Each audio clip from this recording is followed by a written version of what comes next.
Hey, Sam. Hey Bev, what you doing? I'm getting ready to open my beer. What are you doing?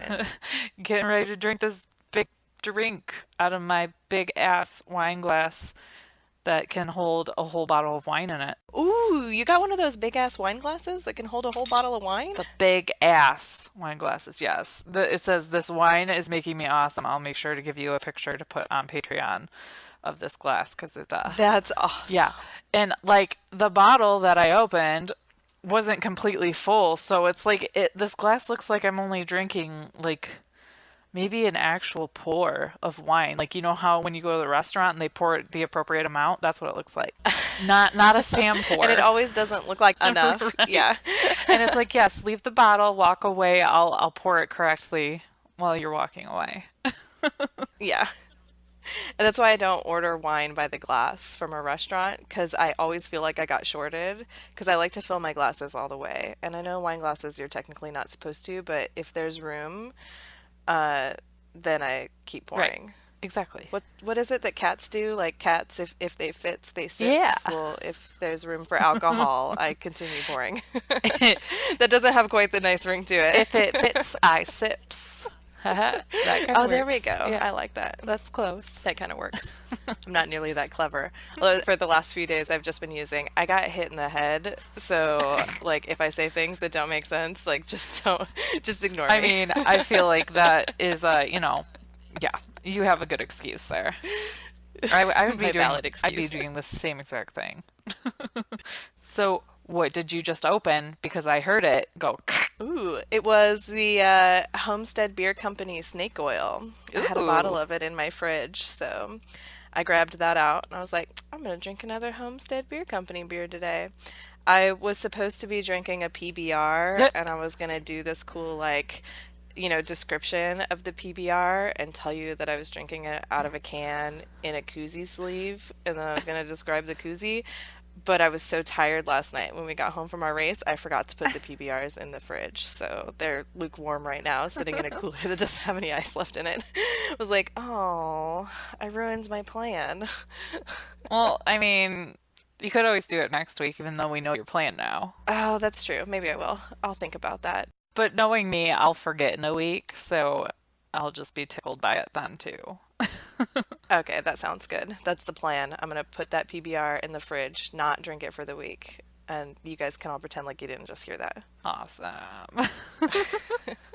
So, what are you drinking? So this is, oh, what is it? I took a picture of it, but I didn't bring the bottle in here because I fit the rest of the bottle in my glass. First world problems. This is Wicked Red Blend by Hobnob. It's a limited edition. So I clearly like just bought this. I literally saw the bottle and was like, "Oh, that's a really cool bottle." And I've been trying and I did like a YouTube video a while ago about red blends. So this is a red blend. And the fun thing about blends is you never really know what you're gonna get because you don't always know what grapes are in there, or excuse me, what varietals are in The there. fancy word for Yes, grapes. I do know the fancy words. I just don't use them very often. And this is like one of my favorite red blends. It's just so easy to drink, and I feel like it's a good red blend to get started with because, like, if you're like me and a year ago you hated reds, like you just couldn't even choke them down because, like, to you, a Merlot tastes like, licking an ashtray. But you're trying to expand your palate and learn more about wine. Some of these blends can be really good for that. Some of them are more gentle than others.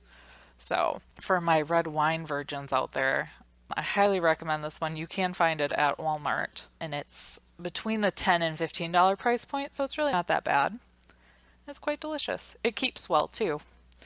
It's got a little screw top, so you don't even have to like fuss with a, corkscrew or anything like that. Nice. Yes. Even better. I have not figured out why wine still uses those silly half wooden, Mm-hmm. half whatever else they're made out of corks.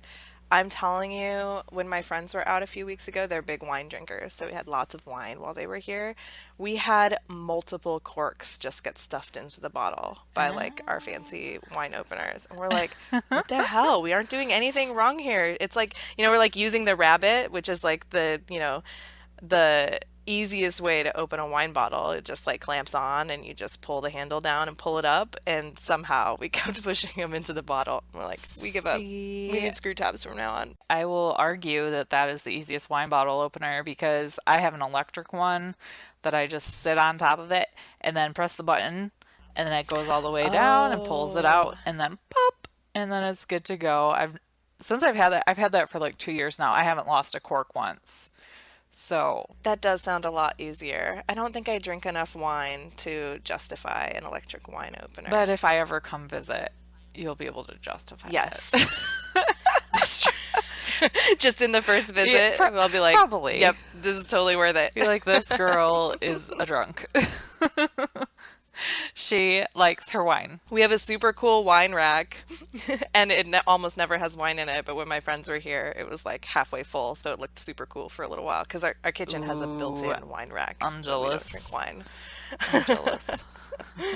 And we can't store, or at least we shouldn't store, like our bigger, fancier beer bottles like in there on their sides. I don't really know why exactly. Probably because we usually end up having to buy them cold. And, you don't Oh, want to let beer get warm and then get cold again. That cooler full of PBR isn't going to care because it's going to taste like horse piss no matter what I do to it. yes.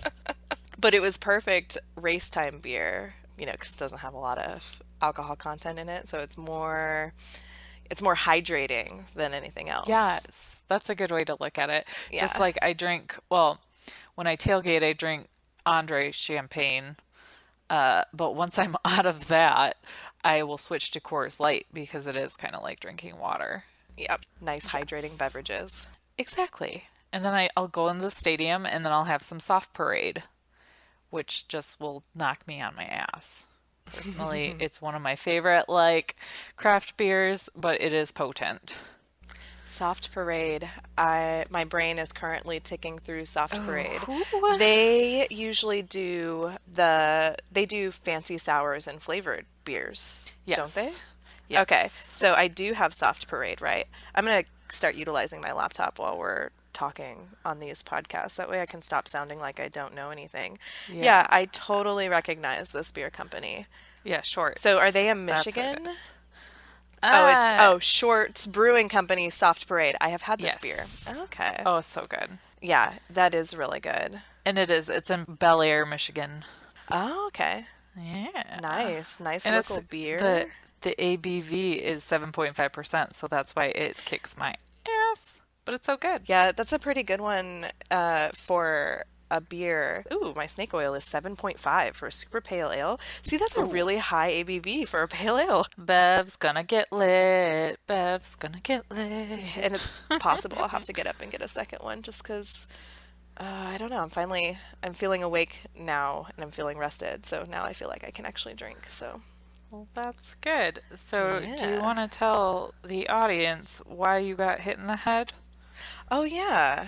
Yeah, I should probably tell the audience why I got hit in the head. Although if they follow on Instagram, they probably already saw. Well, I guess if they follow me on Instagram, we didn't like make a super crazy announcement on Drinking Farm or anything. Yeah, I didn't want to like throw that on our Instagram if you weren't cool with it because HIPAA and all that. Like you can tell people, but you didn't tell me I could tell people. I mean, I told my Oh yeah. husband and showed him pictures, but Well, it's funny because like we know each other, but we don't know each other. So right. like I'm not surprised you told your husband because like if something like that had happened to you, I'd have totally told my husband, and he would have been concerned. He would have been like, oh my goodness, like is she okay? Like, Yeah, no, it's fun. Well, I mean, you're like literally the only person I like go hide in a room and talk to ever. So he knows you're important. so we got into a car accident on Thursday. And I told the story on Instagram, sort of. So I think what I'll do is I'll link in the show notes to like the thing so that if you guys didn't see it, my profile is public because it's the Ross Roost Farm profile. So you can totally see the pictures and read the story if you're morbidly curious. But long story short, we were driving to our dentist appointments and I was annoyed about it because we had that race and I was trying to get work done and I hadn't uploaded the podcast yet. I hadn't written the show notes or uploaded the podcast yet. So I was already feeling like kind of like I was on a tight deadline. And then it was so weird. We had planned to take two separate cars so that when one of us was done with one of the kids, that person could leave and go take that kid to school and then, come back to the house and work because we both work from here. And when I ran out with all my stuff, my husband was in the car with it started and both kids, and I like popped my head in and I was like, "So we're just taking one car?" And he goes, "Oh, shit, I forgot that we were gonna do that. Yeah, no, let's just take one car." I was like, "All right." Hopped in and we left. And on the way up, an impaired driver was driving too fast on the curvy country roads. It's about, I want to say, a 500-foot or 1,000-foot elevation difference between here and the town that we go to for the dentist. So it's, like a good grade, like windy country road all the way up to this town. And he was going too fast. He was impaired. He came around a corner and was just coming right for us. My husband tried to get over to the side so that he would miss us, but we couldn't get far enough over because there's a big hill right next to the car because the houses had front lawns that were at like a really high vertical, and then the house was built on top of it. So we went as far as we could. He still hit us. Oh my But it turned God. out that that front yard saved us from rolling because he was coming around a corner. He ended up like T-boning us. It was really weird, like how it all happened. It's so hard to describe, but when you see the pictures on the Instagram post, you'll be able to see it. But yeah, the car tipped over and we dragged on the passenger side, which was the side that Orion and I were sitting on. We dragged on it for like 20 feet, and then the car corrected itself and landed back on the wheels that were left. All the wheels weren't there anymore by the time the accident was over. But yeah, it was super crazy, and it happens like you wouldn't believe. We were talking. I was like holding up my phone because we were talking about something, and then I looked up, and there's this car headed for us. And I looked at my husband. I was like, "Is this?" And he's like, "Get over!" And the guy didn't. And then suddenly we were like in the dirt. Like didn't even have time to like get words out. But everyone was fine. Like Aurora started crying right away. She was in her 5-point harness car seat. She's 6, Okay. but because she has ADHD, I still keep her in it because it's got a 5-point harness, and I can't like trust her to keep a seatbelt in the right spot on her shoulders and on her hips. So I'm really glad that she was still in that seat because she was totally fine, although she was crying and a little upset. Orion's 12. He was a little scared, but yeah, nope. Everyone, we walked away with just a few scratches and bumps and bruises. My shoulder is all bruised up. I've got a bruise on my elbow because I had like tucked my elbows back, I guess, to brace for impact, and I hit my arm on the inside of the door thing. So my arm is bruised like from my elbow all the way up to my shoulder. But other than that, yeah, Yeah, no we're kidding. pretty lucky. Subaru's not so Like, lucky, holy but shit, that's really lucky. That could have been really bad. it could have been really bad. Yeah, I mean, I remember just like we got right back up and I was clutching my phone to my chest. I guess that was what I did. I clutched my phone to my chest so that I could make sure that I could call 911. Oh, And it turned out we didn't have cell service anyways, so I should have just let the thing fly away. But I looked and I looked at my husband, his face is bleeding, and he has like this look of shock in his face. I was like, "All right, you're alive." I look at Aurora, she's screaming. So I'm like, "I know you're alive." I turn around, look at Orion. He's just like got this like this terrified look on his face. He's like, "That just happened." And I was like, "Yep, that just happened. You're okay." I'm like, "All right, call 911." whew. Lots of great neighbors though. I mean, when something like this happens to you, it's sort of interesting to sort of see like how the community and everybody reacts to it. I don't know how else to describe it, but like it just so happened everybody on this road is like retired Oh, or happened to be home for whatever reason at the time that the accident happened. It was 8:30 in the morning, and multiple neighbors ran out. The lady whose front yard we tore up with our car, she ran out and she brought the kids inside her house so that they could, watch cartoons and be comfortable. aw. Yeah, another neighbor, he kept the other driver away from us. He was impaired. So when it first happened, and his car totally flipped over, it was kind of crazy. I don't know how he walked away from that. But he got out and like ran towards us right away. And I got out when I realized that my cell phone didn't work. I looked at everybody. I was like, all right, I'm going to go run to this person's house and call 911 from there. I got out. He's running towards us. And I just like put my hand up. I was like, we're fine.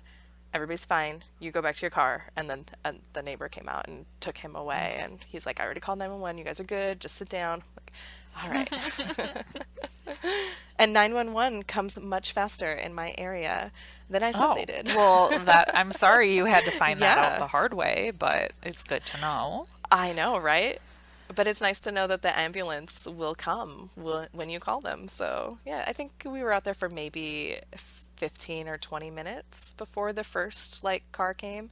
It was like we had multiple ambulances show up, the fire department came, a bunch of highway patrol came because the whole road had to be shut down because of the country road it was on. So it required, like lots of Oh. agencies to get involved to get it all done and cleaned up. And our car wasn't drivable, and neither was the other one, so tow trucks had to come. And yeah, but everyone was super great. A neighbor drove us home after it was all said and done. They all helped us clean my car out because the tow truck guy was like, "Well, you can come and clean it out at the place." He's like, "But if you've got some bags, might as well clean it out now because you're not getting this car back." I was like, "All right," and everybody just like jumped in and emptied my whole car. It was crazy. The ambulance brought stuffed animals for the kids, which was really Oh. sweet. So we're gonna go to the store and go pick out like a big giant bag of stuffed animals to go bring down there to donate so that there's more stuffed animals for other kids that are involved in something like that. So yeah, it's like a whole Yeah, community no thing. kidding. So, am I allowed to ask, like, what happened to the asshole that hit you? Or, Oh, yeah, they arrested him. That's all I know though. I don't know anything about him. I don't know his name. I don't know what he was using or what mm, he was on. I knew that he was impaired as soon as I saw him, but I couldn't tell what it was. But we have well, I don't Michigan might have a similar problem, but the area of Ohio that I live in has a really bad opioid epidemic yeah, at the yeah, moment. Michigan's pretty bad for that too. I used to be a part of a team, like one of the jobs I used to have, they'd have an opioid drive every year, with a police station in Washtenaw County. Just because it's just a huge problem down there too, which is really sad because I mean, when you think about it, like 8:30 in the morning and somebody's impaired, like that person has a serious problem. Yeah, it was really sad. And I feel a lot of empathy for him. His girlfriend had to come out, I don't know, I guess he called her. So she came out and she was like crying. He was crying and apologizing. They were pretty Oh, young. So, and my husband was really good. Like, my husband went and like hugged her and like talked to them and stuff. And I was trying to take care of the kids. And I was on the phone with the insurance company because someone with service let me use their phone. We're so far in the country. I didn't know if we should have our car towed to my house or like let the tow truck driver take it. So I was like, well, let me call my insurance company and like, what they want us to do. Because we were only 4 miles from home. We weren't very far at all. oh wow. Yeah, we had barely gotten on the road.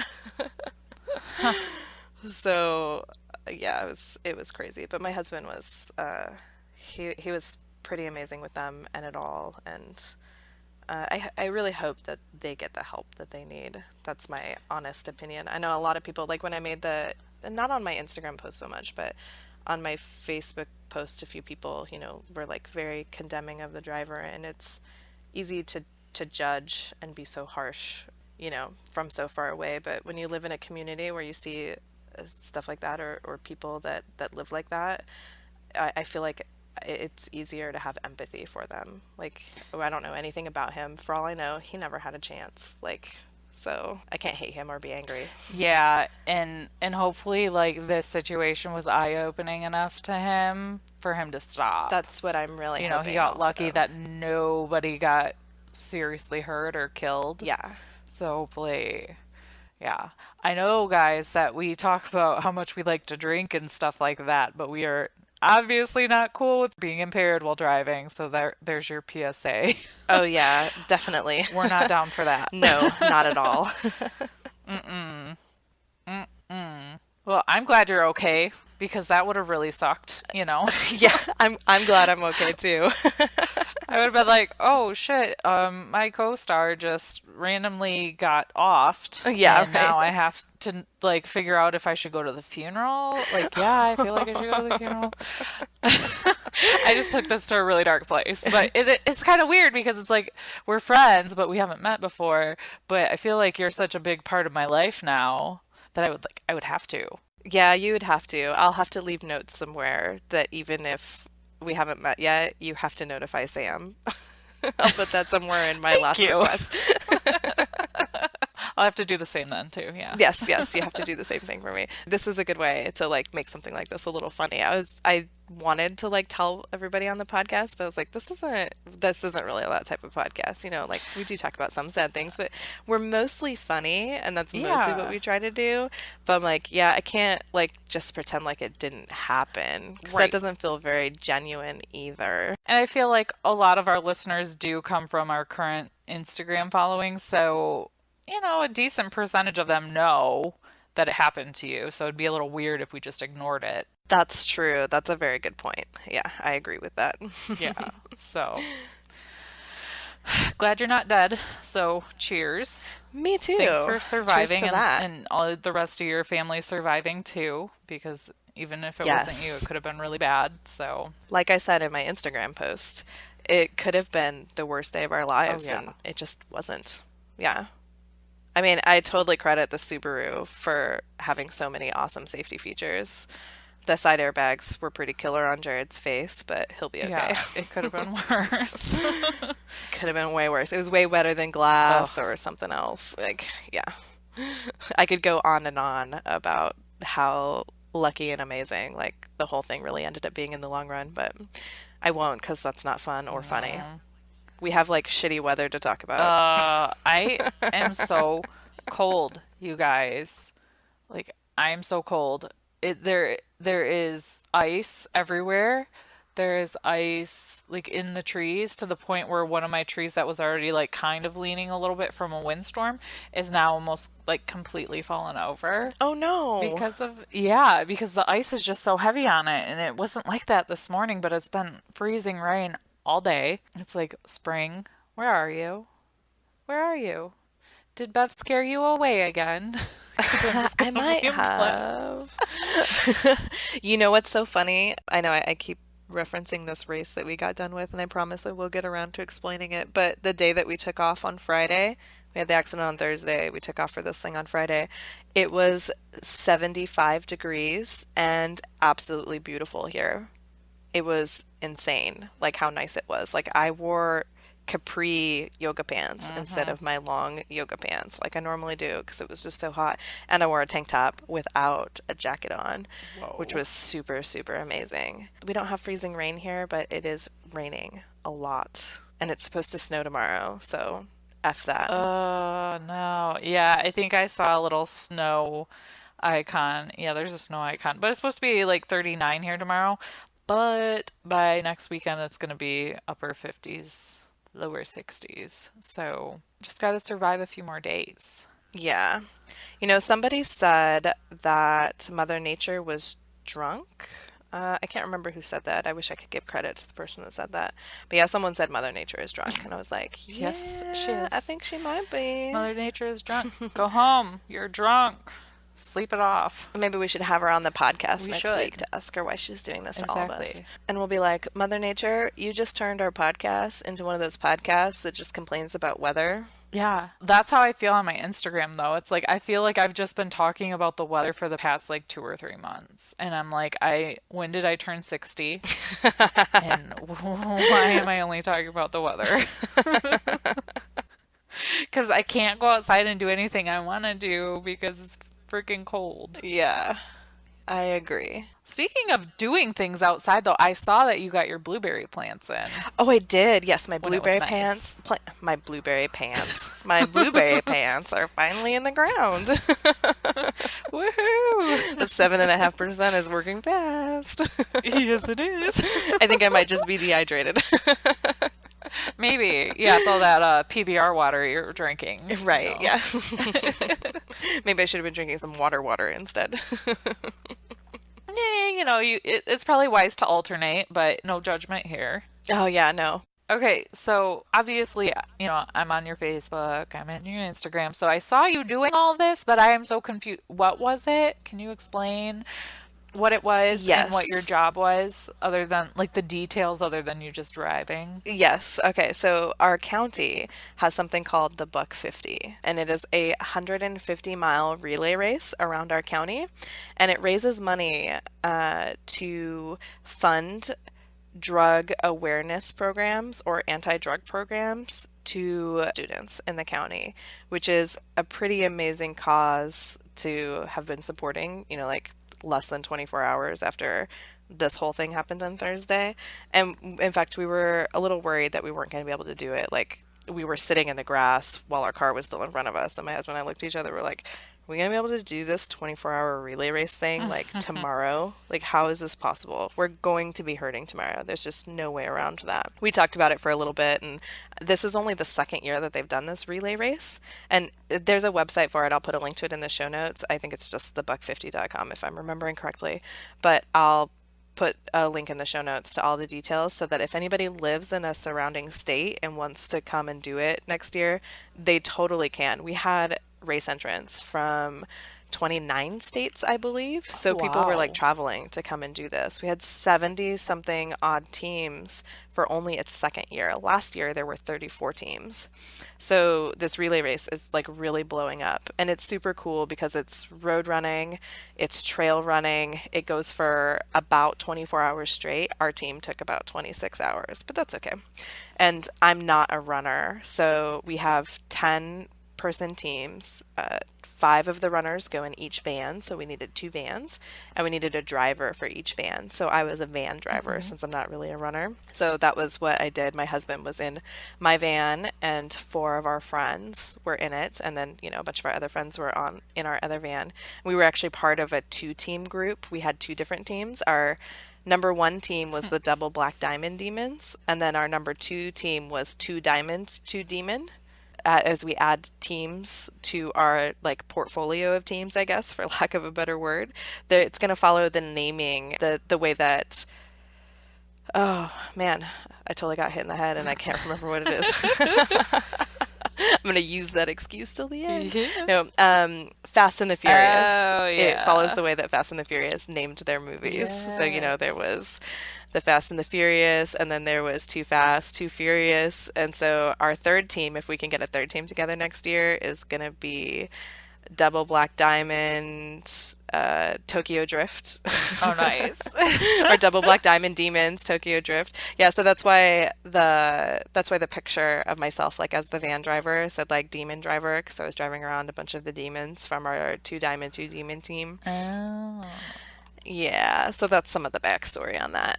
But it was a lot of fun. It was really hard. I seriously have no idea how my husband was able to run 3 different legs. Each runner has to run 3 different times during the race. And what it is each time a van goes out, each runner runs 1 leg. So 5 legs gets done, and then your vans meet at the transition point for where the 6th leg starts.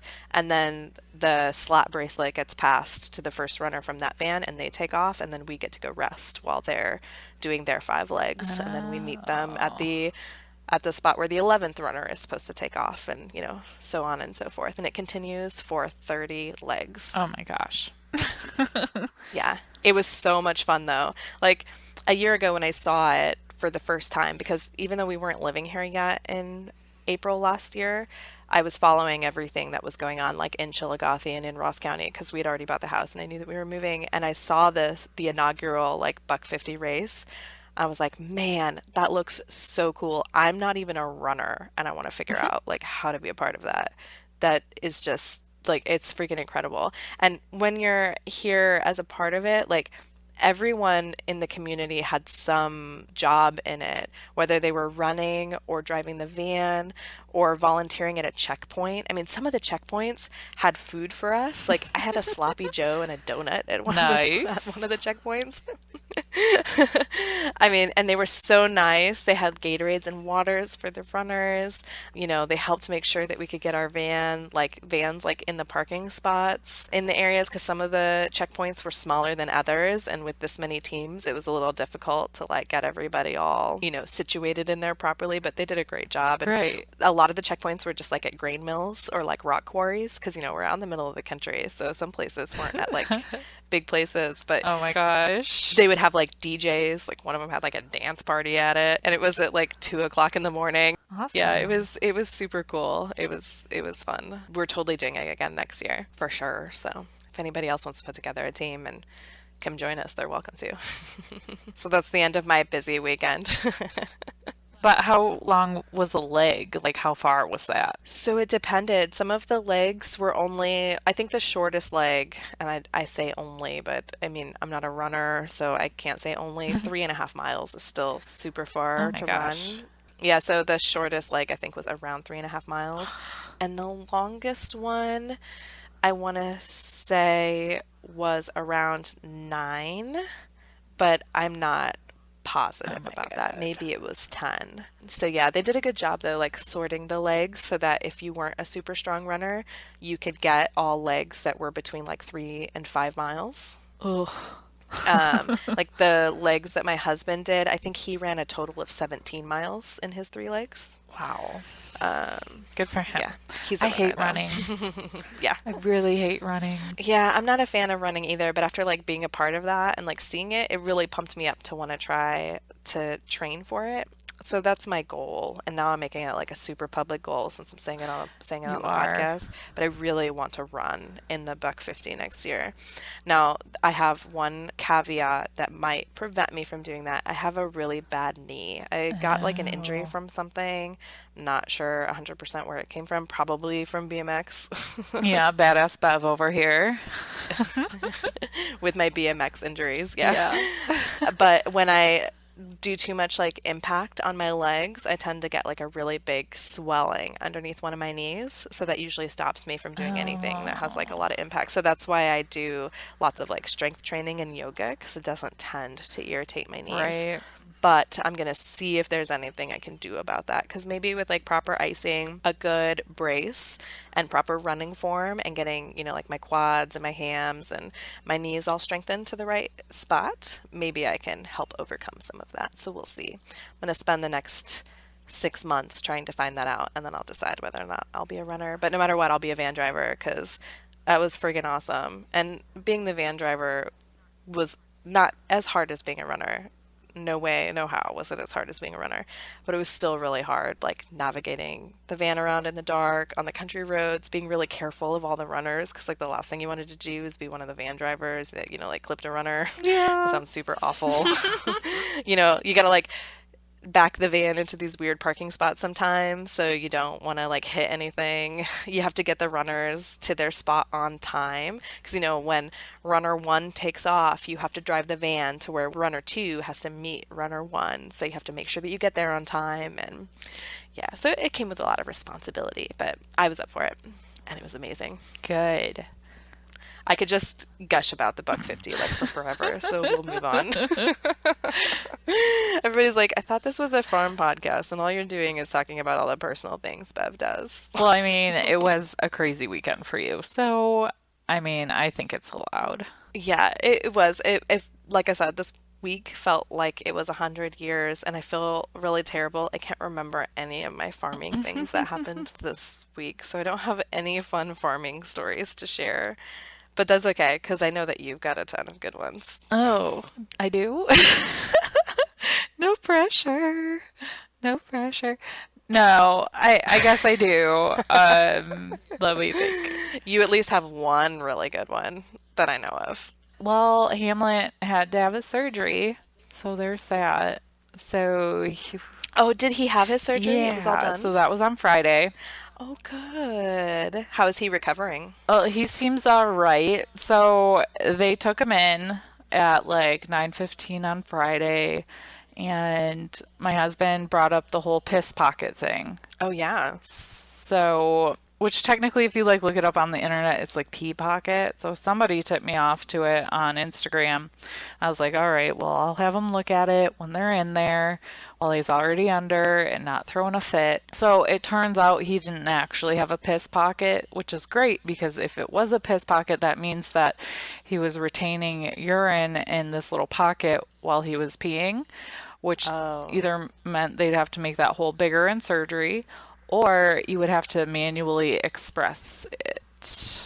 Oh, kind of like you have to do with dogs and anal glands every now and then. Yep. Which, So, by the way, I don't do that to my dogs. I just take them to the groomer. no. Yeah.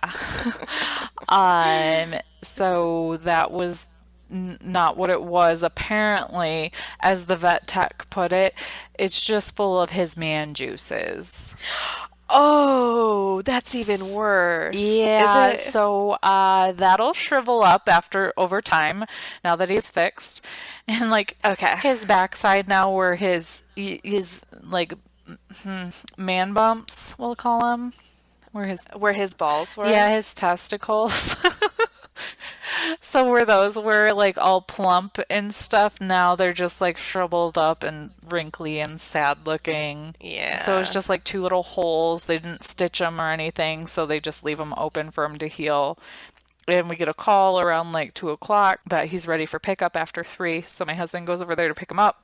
The vet techs in the back go to pick him up to put him in his cage, and he freaked out and started dripping blood. Oh. So he actually had to stay overnight, which was super sad for me. I was kind of like a little upset about it. Yeah. Like I I'd be a didn't little upset cry, but I about it was just kind of too. like oh, I feel so bad for him. Like we he told him like he hasn't eaten all day, so please feed him. And but they took great care of him. They like fed him, they like trimmed his nails and cleaned his ears while he was under, and then they tried to clean up some of his blood the next morning with a little bath. But he's just super skittish around strangers, so he didn't really do well with that either.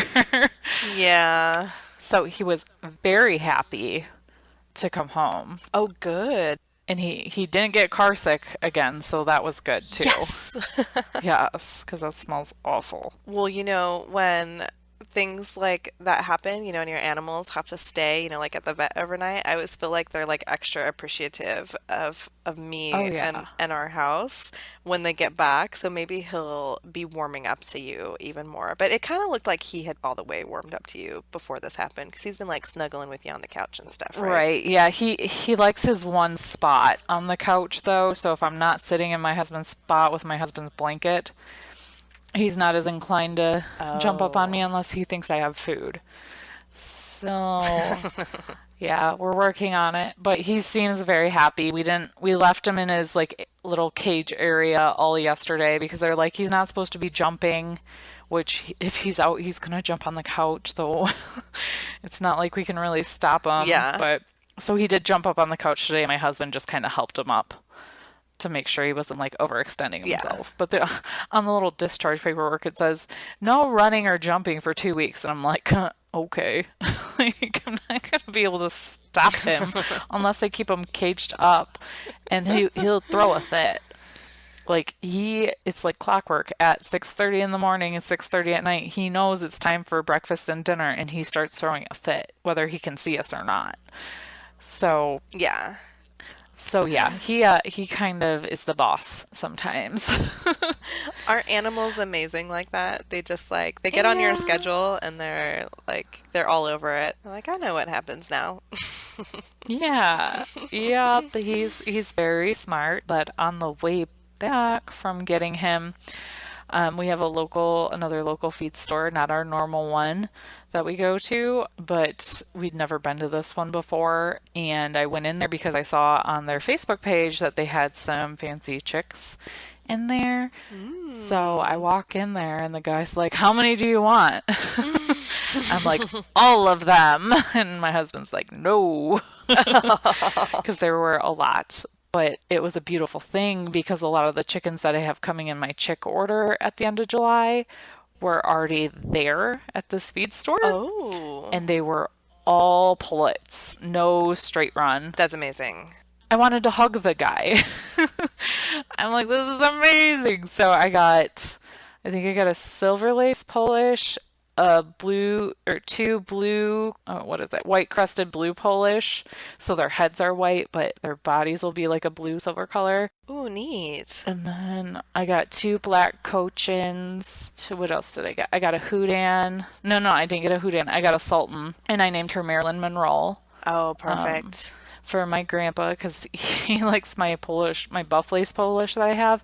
He's like, you should have named this one Marilyn because he's a big Marilyn Monroe fan. So I decided to name this one Marilyn Monroe for him. And then I got a Penduska and a jungle bird. Oh, Yeah. okay. I So don't know what a jungle bird is. I have to I look had to that one look up. it The up. other ones I recognized, but what is a jungle bird? It just like I think the roosters are prettier than the hens, which, is kind of normal anyways, is what I'm noticing. But Mm-hmm. they're just kind of a fun bird. So I was like, why not? I'll grab one of those, see what it looks like. What's one more chicken? Oh, the jungle bird rooster looks like Hey Hey from Oh Moana. yeah, that's a good way to put it. Hmm. Yeah, there we go.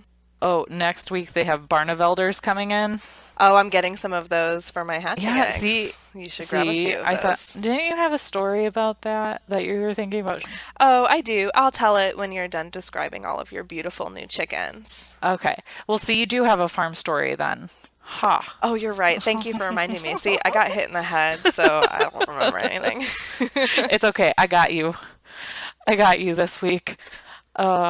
But yes, they have Barnevelders coming next week, so I might sneak in there and grab like one or two because he doesn't have a minimum, which is also Okay. fantastic.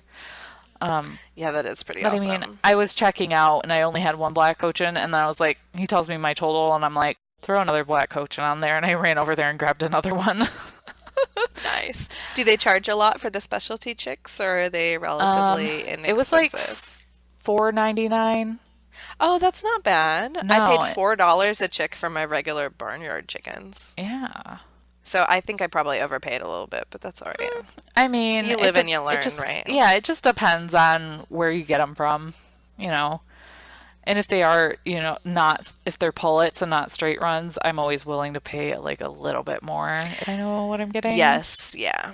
They charged a little more because they were pullets. The hens of these red jungle fowl, I know I'm like jumping around all over You're the fine. place, but they're very beautiful also. Yeah.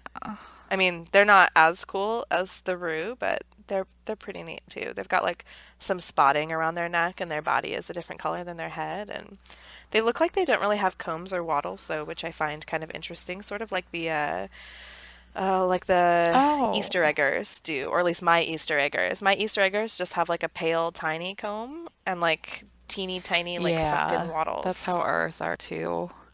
Man, I might want one of these as a rooster though. Yeah. They're freaking cool. You got enough roosters, remember? I know, but someday, Someday. because Yeah, that's true. I'm gonna have Chickens chickens the only rest of my live so life. many years. Yeah, Right. that's a good point. Right. I am really hoping that I can take Severus from you. I'm Yeah. debating. See, I've been asking my husband for new animals a little too often, which always really stresses him out. So now, right now, But this one is a good idea because one, it's coming from me. yes. Two, you need a rooster because you have hawks. Yep. And I really do want to start free ranging my chickens a little more. I'm super worried they're going to go over and eat my neighbor's garden. She does one of those back to Eden gardens, and it doesn't have a fence around it. So it's like this big, giant. She built like one big box, kind of like a giant sand volleyball pit would look like, but it's all wood chips and soil for this big, giant garden. And it's beautiful. I love it. But my chickens could totally wander over there. But she does have hunting dogs. So hopefully my chickens would be smart enough to see the dogs and decide not to go over there.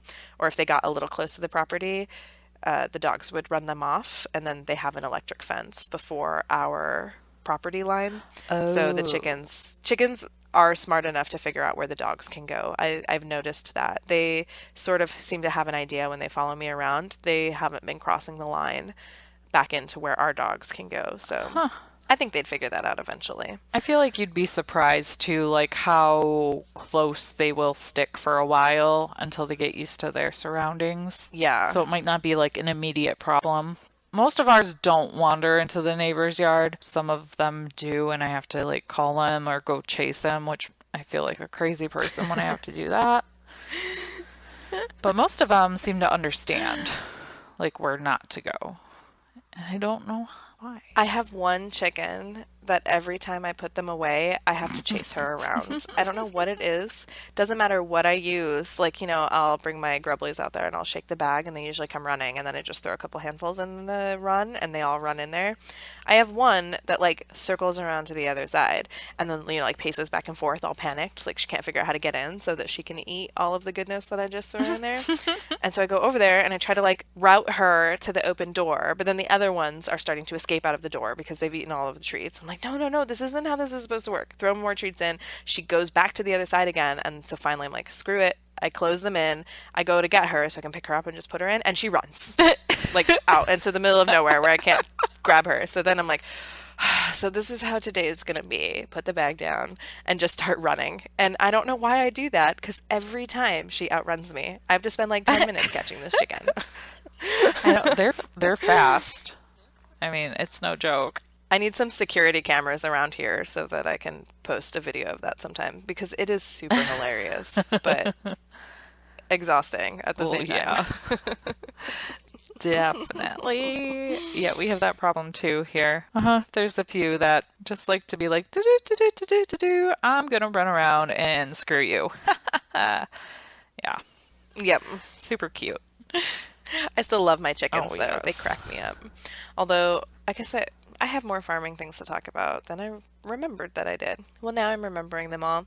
My one that had the worst lice infestation that got the really good bath, she doesn't appear to have lice anymore. I've been dusting them with DE and lime every now and then just to kind of make sure that I got it out, but her feathers aren't like growing back. Hmm. Like they still look terrible. I feel like it's been a few weeks now. I don't know how long it takes for chickens' feathers to grow back, but I'm starting to get a little concerned, but she's not showing any other signs. So Hmm. I don't really know what else I could possibly do for it. I've been scrambling them up some eggs and bringing them out to Oh, them. that's a good idea. And I've been only giving them treats that have a lot of protein in them. Like I haven't really been throwing Scratch out there lately because while Scratch is delicious and they love it, it's also not necessarily a nutritious thing to Right. throw out there for them. So I've been picking things that only have like high protein value and good fresh things for them and her feathers still haven't grown back. So I think somebody in the pecking order is picking on her. I Hmm. just don't spend enough time out there to see it. The days are showing that they're going to be better after that last snow on Monday. It's going to be the last It better goddamn be. snow. It better be, or I'm going to lose Hmm. it. After that last snow, it's showing that it's getting nicer. So I'm going to start spending a little more time out there than I've been. But they've been getting some out of the coop time lately because when I go feed the goats, I just let them out and then I'll go feed the goats and then I'll get the goats out and we'll all go play together for a little bit and then I'll go put the goats back and then I go put the chickens back. So they'll usually get like 30 or 45 minutes a day, which has been really nice for them and me Yeah. because I feel like they're getting some funness in with the horrible weather days that have been Oh, keeping them I know. inside. I feel so bad for our chickens this week too because I mean it's so gross outside and I don't want them going outside when there's freezing rain because I feel like we just got over like all of the frostbite that the roosters had and now it's like oh well they could really get it with this. Yeah. Ugh. I'm so over it. Yeah, mine are outside mud bathing right now, and it's supposed to snow in the morning. And I'm just like, oh, I am tired, so I don't necessarily feel like bringing my blow dryer out there, but I might go check on them before bed and feel what the temperature feels like in there. Because if it's super warm, then it won't get cold enough in there for frostbite, even if it does snow in the morning, because their coop stays about 10 degrees warmer than it is outside. Yeah, it should be okay. And I think it's only dropping down to 30s, so I'm not expecting frostbite at 40 degrees. So tell me the deal with the eggs for the barn of elders. Oh, yeah. So I messaged them and they said, oh, yes, we are starting to get hatching eggs. Hmm. So I'm going to be getting them the last week of April. So this coming, what's the day today? The day today is the 15th of April. There we go. I just timed where we are in the universe in our podcast. On Friday, I'll send them a message to remind them, and then sometime the following week, I'll go pick them up. So I'll be able to have their incubator running for a few days so it's all ready. And then I think I'm going to wait and figure out how to do it so that I can bring Aurora with me to go pick them up. And Nice. then we'll put them in there. I've got a little calendar already set up for her. It's the chicken calendar that I got in my Henny and Rue box. Oh, I've got that ready, and I'm going to fill in the days. I'm going to like highlight how long it's going to take for the chicks to hatch. And every day is going to have check boxes on it for turning them. And then the days that we're supposed to candle them and check them, I'll add that as one of the to-dos that have to be checked off. That way she stays organized and she knows exactly what she's supposed to be doing with them. And then hopefully on yeah. day 21, they all hatch, or 22, you know.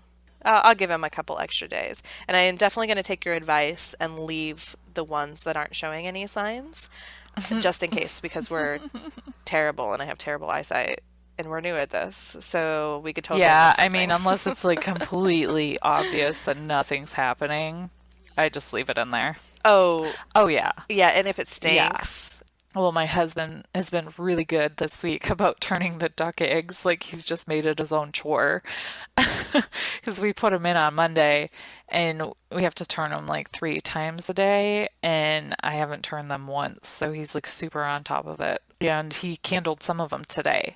And you can see that some of them are starting to develop. So that's super exciting and means that the temp's right, humidity is right. So hopefully we can keep it up and not screw this up. Because it's like, it's like 26 days for the call ducks and like 36 to 38 days for the Muscovy. So it's like that is just extra time for something to go wrong. And there's all these people on Facebook losing power with this ice storm, and I'm just so paranoid. oh I'm like, no. no, that would be Do you so guys have a bad. generator? No. Yeah, so I would just be Oh, like wrapping it in blankets yeah. and hoping it just retained heat. Yeah. But luckily we haven't like lost power here. I should knock on wood right now. We haven't really lost power here. So in like the year or so we lived here. So I'm hoping that just that doesn't happen. So I have an idea for you. I know your Walmart is super close by, so you could totally get one of these from there sometime in the near future. We have a power converter that goes into the cigarette plug of our car so that, like a regular power cord can get plugged into it.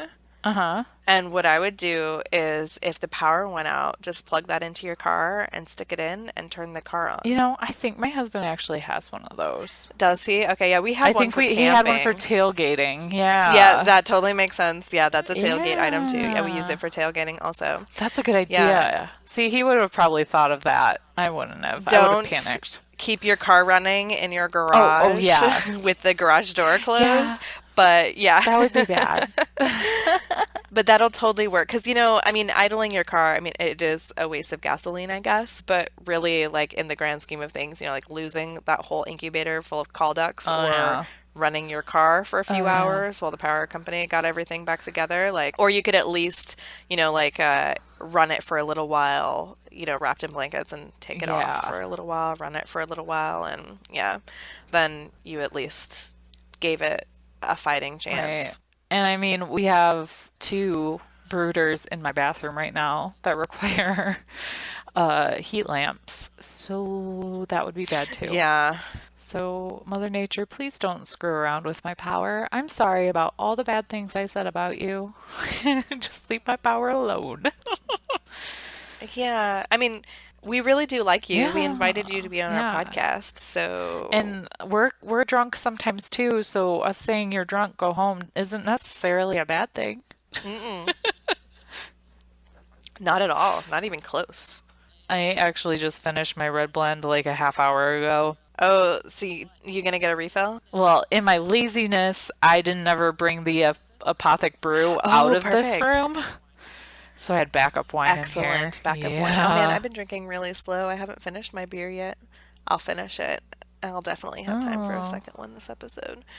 Woohoo. Or maybe I'll drink a second one while we record our first mini-sode. yes. We could do that. Spoiler alert. Yeah, that's gonna be a thing. We haven't even talked about what we're gonna do yet, but it's gonna be a thing. So That's all there. right. We'll figure it out on the fly. We're awesome like that. I mean, that's what we did today. So That is what we did today. Yeah. We just kind of went balls to the walls and didn't even come up with a plan. That's what happens sometimes when life gets a little crazy and you do things on the weekly. It's like in my book group, I posted an apology because I haven't posted the discussion for the week yet. I usually do it on Fridays, and I just could not bring myself to do it on Friday. Like I've read the chapters, I know exactly what we're going to discuss, but I just like sat down and I was like, my heart's not in it right now, so I can't do it. Like I just have too many other things on my mind. Well, yeah. We spent all day Friday getting prepped for our race, for our Buck 50 race. And Thursday, I forgot to mention this. We did end up going to the emergency room just to be Hmm. sure. Since everybody got so jostled around in the car, I mean, Orion and I hit the ground. So it was like, we better go to the emergency room just to be sure. So we spent all freaking day there because they x-rayed my neck and found an old BMX injury in it and made me wear that dang that dang neck brace. You saw the picture of that on Facebook. I didn't share that on Instagram, but I'll share that on Patreon. I'll post that photo on Patreon so that if you're a Patreoner, you can get to see it if you're a Patreoner and not also my Facebook friend. But yeah, when she came in with that, I just rolled my eyes at her. I was like, seriously, we have to stay here longer for tests? And my husband's looking at me and he's like, you were the one that didn't even want to go to the emergency room. I'm like, I don't know. I'm the mom, so I never worry about myself. Like, I made sure everybody else was fine. Like, I've done all the things to make sure that we can move forward, get the rental car, starting to figure out what we're going to end up replacing that with. And I just, like, I immediately moved on and they x-rayed my neck and my shoulder because of the way that I hit in the car. And I have a bone in there that they think it broke when I was like 12. It's just like a tiny one. I guess your bones are really soft when you're a kid and it never got picked up because of the technology at the time or whatever, but it doesn't look right. And so they thought it was from the accident. I was like, there's no way this is from the accident. It's got to be from when I was BMX racing and I did like a total face plant into the dirt. Oops. And that was an ambulance ride. But they didn't catch it back then because that was like 20 some odd Right. years ago. Yeah. Technology is so great now, like on the medical imaging, they can find all the things. So they're like, well, we'll CT scan it and we'll know if it's old or if it's new. And then if it's old, you can take this off and we'll leave you alone. I'm like, yeah, you will, because I'm not letting you like re-break it or anything so it can heal right. Like, I don't have No. time for that. So I felt guilty because I didn't do my book club thing like I was supposed to. But I posted an apology today and told everybody about the accident just in case they weren't following on Instagram and hadn't seen it. But I think I might start taking advantage of Facebook's scheduling tools for the Oh, Facebook yeah, group those are good. because, like, when you do so many things in a week, like every week we record this podcast, and every week this podcast has to be edited, the show notes have to be written, and it has to be posted. Every week I have discussions for the book club, and every 3 weeks we start a new book. The accident has sort of made me like reevaluate all of the things that Hmm. require my constant attention, and I'm gonna start trying to figure out how to automate Oh, a few yeah. more things. No, but it's so worth it. Because, like, when something like that happens, like, it all falls apart. Like, on Thursday, after we got back from the emergency room, I stayed up until 11 Oh my finishing writing the gosh. show notes and getting the show posted so that it wasn't late on Friday. Because I knew that if it was late, people were going to be like, oh, well, why didn't it post? Like, what's going on? I was like, everybody's expecting it, so I'm going to do it. It's going to get done. And I was glad I did it because I would have felt really guilty. Because I was fine. I was just stressed. Yeah, I'm sure everybody would have understood though because you hit your head. So it would have been fine. Next time, I'll just issue another apology for that. Hopefully, there's not a next time. Although, so one thing that we had to sort of nix because of the accident is I've had to sort of get the goats to stop jumping on me because I'm all bruised Mm-hmm. up and like super sore. And every time I bend over, the goats like jump all over my head and my neck and my back, and I can't have that right now. But it got me sort of thinking about goat yoga and how I can totally see that that has become such a big thing since every goat just naturally does it. Like, have you ever done goat yoga? No, but I did see something on Facebook about goat CrossFit, and I feel that is more accurate to my situation. Since Maya likes to jump on the barrel we have out there and then launch herself at me and I have to catch her. And then, I might do a few squats while I hold her. So I feel like that's more accurate. for my life. Yes, goat CrossFit. You have Yes. to video that because that would make an amazing YouTube video. You could just do like 5 minutes of different things you do with Maya when she launches herself at you, and then you've got like a whole goat CrossFit thing going on. Oh Because I've yeah. decided I'm less impressed by goat yoga now that I actually own goats and I see that like they just do it. Right. No. They're just yeah, they jump all over you. Yeah. Yeah, there's no stopping them. Mm-mm. I've tried. I have this really great ninja move that I use now, though, to stop Tonks from landing on my lap because she's been really beating the shit out of my thighs with her little tiny hooves. I've got like hoof like bruises all over me. I'm like, no, no, no, those aren't seatbelt injuries. Those are hoof bruises from my from my Yep. goats. So you haven't done goat yoga, huh? Well, you know what?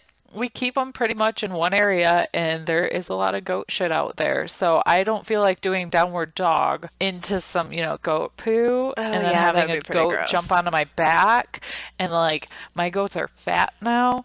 So, they'd jump on my back. I'd land into goat poo face first, probably. So That's not cute. yeah. Not No, cute. it's not. No, I mean it's totes adorbs when they're tiny and they're bouncing around and.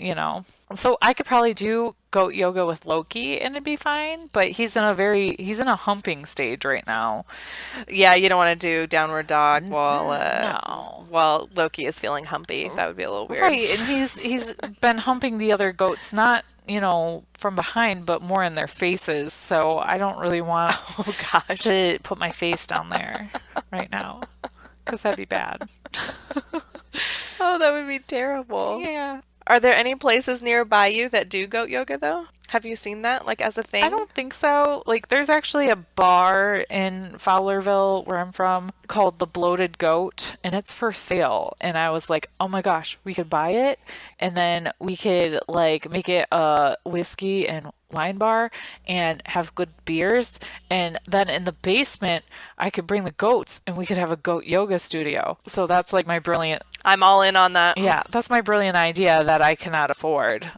So it's fun to think about, but I don't think there's anywhere locally that does goat yoga. But I can't. I would love to go to the bank and ask for a loan so that I could create a whiskey bar that has goat yoga in the Oh yeah, basement. Mostly because I want to see the look on their face. I'm sure there are like health department laws against that sort of thing, but it's fun to think about in my head. So Yeah. yeah, Well, that's how genius ideas come about. You just think of all of the crazy ones, and one of them sticks eventually. yeah, like this podcast. Sort of like this podcast. Yeah, I mean, this is like one out of like 50 billion ideas that I've had that were all kind of weird and stupid. So, Yeah, yeah, it seems like it's going okay. but I mostly wanted to talk about the goat yoga because I was thinking the other day of like before we had, actually moved here and finished buying the house and whatnot, like one of the things that I did to prepare for wanting to own goats was I went to goat yoga in Arizona Oh. because I had never held a baby goat before. Oh. So I was like, well, I'm like getting ready to move across the country. Like I just bought this house. I'm getting ready to move across the country, like just so I can have goats and like have this homestead. Why don't I go somewhere where I can actually like hold baby goats and like pet them and stuff? And AZ Goat Yoga, they were on this last season of The Amazing Race. Oh. That was really close to where I lived. And they had goat yoga. So I went and did a goat yoga class. Oh, that's so cute. And it solidified the fact that I loved goats and I definitely wanted them. I mean, obviously, because I have them now, but I Right. was thinking about that the other day. If I was more outgoing, I would have goat yoga at my farm, but You know what? I feel like for how introverted and non-outgoing you say you are, you do shit that I would just not probably even do for being an introvert. Like the buck 50 or like having a random ass party at your house because another location fell through. Like that shit would stress me out. I mean, I guess it depends on who the people are because that can make all the difference. But for how introverted you claim to be, I think you're more like in the middle. well, and that might be true, but so I can explain why this is. Okay. I have a totally legit explanation. So, my entire life, like most of my life, I've been so scared of doing things that I wasn't familiar with. I think it has something to do with my anxiety. I have a bit of anxiety. I'm not like officially diagnosed. I don't take any medication for it of any kind, but I totally have anxiety about things. I had never thought of myself as a control freak, but I recognized really early on that like if I didn't have all the details and I didn't have all of the control over like what happened or what we did, I just opted not to do it and I stayed home. So I didn't have a ton of I've never really had like what I would consider a ton of friends. I've never really gone and done what I would consider to be a ton of things. But when I made this decision to move, I was like, I'm not going to do that anymore. I'm going to go and do things. I'm going to go to things that I'm invited to, whether I know the details or not. This buck 50 was like the this is like the most trying thing I think I've ever done because we had like no details. I tried to be a control freak about it though. Like I printed out all of the race routes and all of the driving routes, and I went out with my friend that was the other driver of the other van, and we tried to drive the whole route in a day. After 5 hours, we had only gotten to like leg 10. And we were like, it's all right. We'll finish up the driving on Thursday, which was the day before the race. And then we'll know exactly what we're doing. Well, I had that accident that morning, so I didn't get to drive the rest of the route. Right. Like I had already signed up and like committed to it, so I had to do it. I had a totally legit excuse to probably back out of it. But I was like, I'm not going to do that. I said I wanted to do new things. I wanted to do things I was scared of. I wanted to do things that made me uncomfortable. And we didn't know most of the people in our van very well either. Like we know a lot of the people that were on our team, like our big team of 20, because we had two different teams. But most of the people in our van, we didn't really know. We invited our neighbor. She came and was in our van. But other than her, the other three people that were in our van, we had only met like in passing once or twice because they were friends of our friends that invited us to go do it. So I was a little nervous about that too. I was like, what if we all hate each other? We got to spend like 24 hours in our van. No, they're awesome people because they signed up for the buck 50. Like anybody that would do something like that is pretty awesome. So Touche. it was another just good reminder, like to me, that you can't just, not do things because you're worried about them or because you're thinking about what could possibly go wrong. I don't know. That's what I used to do all the time. And I don't do that anymore. No, that's legit though. No, it's funny. I feel like too, like I actually am diagnosed with anxiety and I was on medication that just completely screwed me up. So it's probably good that you're not. I know medication has a time and a place and people need it, but I think I was put on it when it wasn't necessary, and all it really did for me in the end was made me gain like 50 pounds without any diet changes, and then just stopped working. So my only option was to increase the dose or come off of it. And then my provider at the time decided it would be a good idea for me to basically go cold turkey because the lowest like milligram you could get on it was 20 milligrams. So she sent me up with this really stupid taper schedule. And then I ended up having like really bad withdrawals where I'm driving and I think that fire hydrants are turkeys at Ooh. like 5:30 in the morning. So so that was really bad. So obviously, like I said, there's a time and place for medication. But one of the things that I've been doing recently through my work actually is it's called Robertson Brain Health, and it's this new benefit we get. And they come in and they have you do this assessment where you answer a series of questions and then you get your results back. And you get to see what brain chemicals you have that are out of balance, either too high or too low. And then, no surprise, my serotonin is really out of balance. And when it's really out of balance, I have really bad anxiety and I'm a control freak. So, Bev and Sam have more in common than we think we do without even knowing. That's very Yeah. interesting. So obviously, to resolve this sort of thing naturally, they prescribe a diet and tell you like how often and at what frequency you should have physical activity and things like that. So we'll see if it helps. I'm a little skeptical, but I started making a grocery list. I'm supposed to be following the Mediterranean diet. Ooh, so is that lots of lamb and feta and olives? Because that sounds I delicious. don't know about lamb, but a lot of fish and chicken I'm allowed, and beans. Yeah, so I just did some Pinteresting today. But I figure Nice. I'm kind of with you in that I purposely do things that scare the crap out of me. Not maybe as often as I should, but like I'm scared of heights, but I jumped out of a plane. I'm scared of heights, but I like go You on roller you coasters. skydived? Yeah. That's amazing. Yeah, there's a video on YouTube. I'll find it for you so you can link it in the show notes. I'll link that in the snow No, notes. no, alcohol. But yeah, that was like 2010, so you can see my baby face.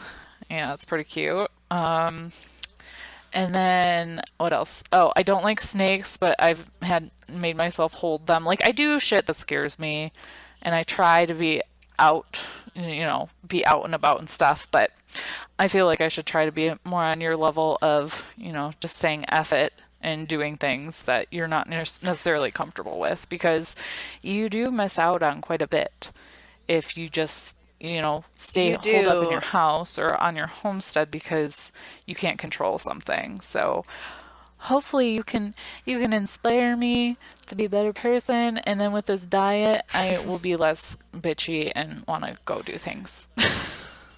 I wish I could say that it's an easy thing to do. Like one of the things I did this year, I was invited to go on a like ski and snowboarding trip. It Mm, was only for a day. It was just a few hours north of us. And my immediate reaction when I saw that I didn't really know the rest of the people that were going very well, I knew them. I had met them a couple of times, but at that point in time, I had only seen them a couple of times. mm-hmm. I said no to myself. I was like, nope, I'm not going to do it. I talked to my husband, and he was like, no, you should go and do it. Like, you used to snowboard. I haven't done it in forever, so I'm super terrible. I don't own any gear. I'm not fancy on the slopes or anything. But he's like, you used to enjoy doing that when you were in high school, so like, yeah, you should totally go and do that. And I was like, all right, I'm going to say yes. So I said yes. But then, like, the whole week or so leading up to it, I was giving myself every excuse to back out and say no, that I wasn't doing it. And then finally, like the morning of, I was like, all right, I haven't backed out yet. I've already told them I'm going. Screw it. I'm going to go. I'm going to do it. But then I was like, I'm going to drive. That was the deal for me. I had to be the one that drove because I wanted to have Mm-hmm. access to my car, I guess. And I don't know, the ability to leave. I wasn't going to leave everybody there, but for some reason Right. to me that was like the comfort thing that made it so that I could like get over the hump of being scared to go and being scared of being bored because one of my worries was that I wasn't going to be in good enough shape to do it. I hadn't started my or I had just barely started my exercise program, so I wasn't very strong and my legs were really weak. And I could definitely see it. You know how I don't know if you've ever skied or snowboarded, but when you snowboard and you fall over on your butt, you just Oh kind of like slide the yeah. board in front of you and then swing yourself up and stand up on it, and then you can straighten yourself back out and go down. I was so weak, I couldn't stand up that way. I had to flip myself over on my hands and knees and push myself upright with my Oh, I hands. would have had to do that too. So it was like a super like big time workout for me. I was worried that I was going to get hurt or that I was going to be terrible and everybody was going to laugh at me. No, it turns out everybody was like a lot of them had done it more often than I had, so there were plenty that were better than I was, but there were a couple of people that were around the same level as I was also, so I felt comfortable. We did the bunny slips a lot and we had a grand time. And I was glad that I drove because a lot of people drank a lot and they were hilarious. Yeah, I guess if I could give any advice, it's just to do it, I guess. That's It's like stupid Nike. advice. That's what everybody says, but I find something that gives me comfort, like or my out. Like I had packed a book and I brought my phone charger so that if I had to sit out, I wasn't just sitting at the bar and drinking. I had something to do. Things like that made me more comfortable. I don't know. But no, that's a good idea. In these situations, you really do have to give yourself some slack because there is a reason you're feeling the way you're feeling, whether it's your brain chemistry or something that's happened to you in your past. So I think you do have to take it easy on yourself, but at the same time, you should push yourself to do things that do make you uncomfortable because most of the time, the crap that we make up in our head isn't even something you should truly be worried about. It's just crap in your head. Yeah, your brain can be pretty mean to you. And Oh, to yeah. give you an idea of like what level of like fear of, I guess, strangers or people or situations that I couldn't control that I have, when I was in high school, I didn't like going to the store by myself and checking out because I didn't want to have an interaction with the cashier. Oh, that's why I love Walmart because I don't have to if I don't feel like it. They didn't have self-checkout 20 some odd years ago. Oh, Yeah, so you that's had to. true. Yeah, I would like give my dad my lists of things that I needed from the store, and he's like, "Why can't you just go do it? You drive." And I'm like, "I don't feel like it." Or like I was afraid to pump gas because I thought that everyone at the pump would be watching me do it, and I was doing it wrong. Oh, yeah. Like that's so not even close to reality or even a possibility. No, I mean, do you ever pay attention to the way anybody else pumps I gas? mostly just make sure nobody's gonna try to steal my car because I lived in Metro Detroit for a while. But I have those same like irrational thoughts sometimes about certain things, like especially when I was younger. Now it's not so bad, but definitely been there before. Yeah, I think part of it was just that I was young and inexperienced, so I didn't know what sort of things to be afraid of. So my brain was just like, "You're afraid of everything." Right. Yeah. But now, like, I'm well into my 30s. Like, I've decided, like, Right. no brain, I'm not afraid of anything. I just have to do it.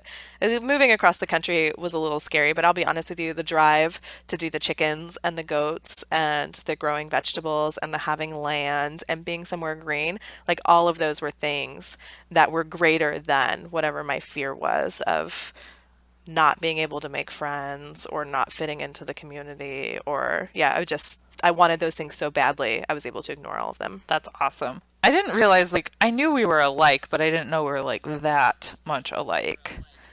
It's pretty cool. Well, I'm sure that we'll find some things that we're not alike in, which Yeah. is fine because that's a good reminder that you're not going to have everything in common with everybody. Oh no, that would be boring. And that's one of the things that I've learned living in a new community too. I was afraid I wasn't going to fit in, that everybody was going to think I was like this weird, crazy, like hippie person. But I found a lot of the weird, crazy hippie people in my community. But I'm also friends with lots of people that wouldn't identify themselves as weird or crazy or hippie like I do. I'm not a hippie, so we have that not in Yeah, common. see? Yeah, We're I'm already not a finding hippie. stuff. But we do love chickens We do, and goats, and and goats. and things like that. And I'm pulling for you to get a mini donkey someday, so I can live vicariously through you. My husband made a funny joke today, and I can't remember it anymore because I got hit in the head. But it had something to do about whatever it was that I proposed. Oh, I know what it is. Here, I'll tell the funny story. It was his birthday on Monday. Hmm. That's how long this Oh week my has been. God. My husband's birthday was on Monday. Mm. And so we did his birthday dinner today at lunchtime with his parents because they were here to watch the kids while we did the buck 50 race because we were gone for, like 30 some odd hours all in total. And his birthday meal is pork chops, canned spinach, and macaroni and cheese. That's what he loves. He loves pork chops, canned spinach, and mac and cheese. We eat it one day of the year and it's on his birthday. I do not like canned spinach, but I don't like anything that comes out of a can other than Oh. green beans. I really like canned green beans for some weird reason. But I don't know. Canned food just doesn't taste as good to me as fresh food now that I've been like growing and stuff. So now I've become all hoity-toity about my vegetables. But my husband really likes canned spinach. He likes fresh spinach too when I saute it, but his birthday meal has to be canned spinach. And the kids were like, "Ooh, you love canned spinach so much? Like, why don't you marry it?" He's like, "Maybe I should have married canned spinach because it wouldn't be asking for a donkey." Oh, he thinks he's so funny. We all got a good laugh out of it. Oh man. Did we get any listener farm stories this week? I didn't get any new ones. No, I did not. But I did just post on our what do you call it? Instagram. That's the word I'm looking for people to send those to us. So I will wait patiently, I guess, for them to do that. That's okay. I have a funny farm story that I can Ooh, tell. See, I'm remembering all sorts of things now that I've there settled you go. in.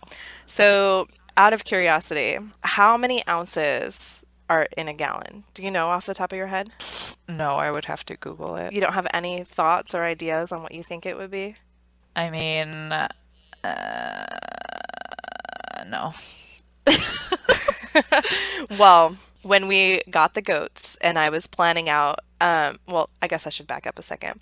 I don't buy milk from the grocery store. I get our milk from an Amish farmer that's just like 30 minutes from our farm. Nice. So I'm part of like a herd share. I own like a portion of his herd, I guess, for lack of a better word, and I pay like my herd share fee, and then I get to go and I tell them how much milk I need that week, and I get to go pick it up.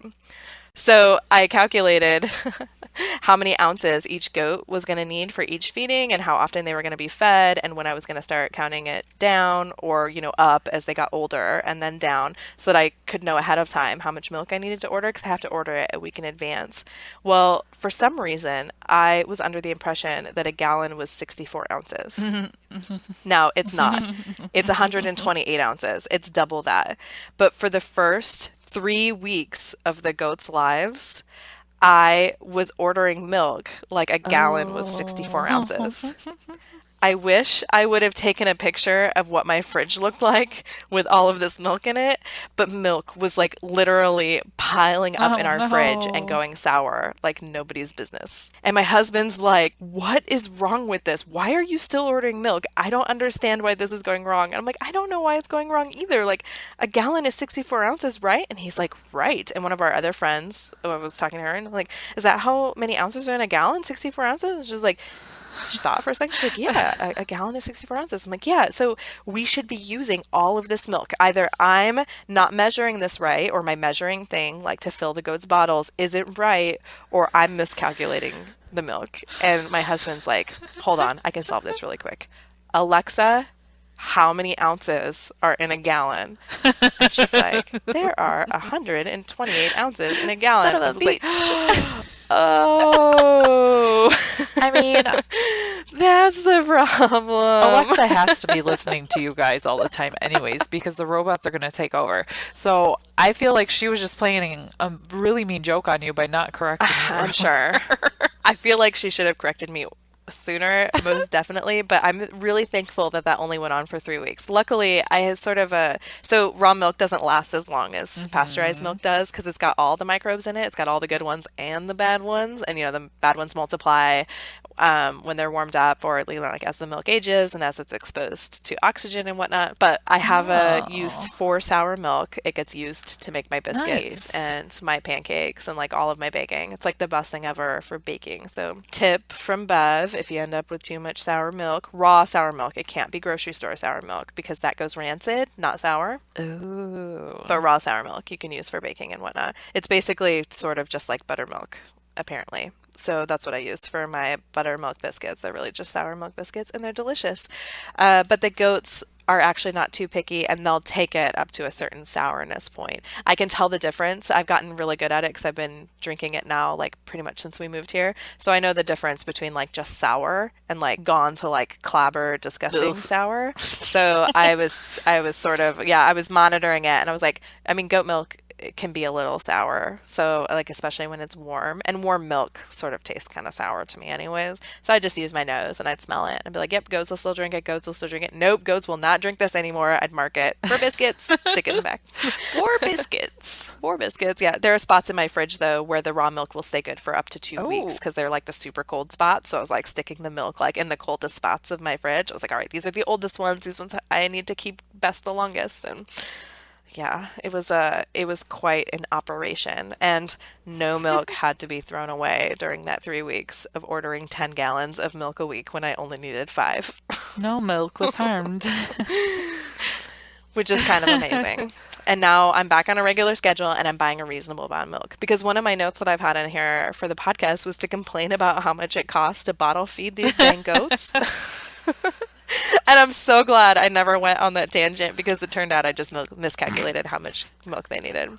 Nope, three goats for 1 week on raw milk is only about $55 for the week, which isn't super bad. I mean, if I was buying organic grocery store milk, it would be maybe $15 less a week. If I was buying regular store-bought milk, it would be about half of that cost. So there's an idea for Hmm. you on how much it costs to bottle feed goats. You gotta just do a little math. Just a little, and do a little bit of accurate math. Accurate math. Don't tell anybody I'm an accountant. Well, thanks for listening to this episode of We Drink and We Farm Things. I'm Bev. And I'm Sam, and you can check us out at Drink and Farm on Instagram. And you can check us out on Facebook at Drink and Farm over there as well.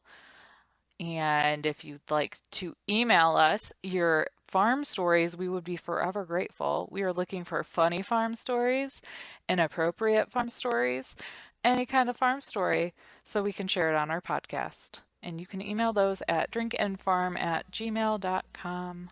Awesome. Woohoo!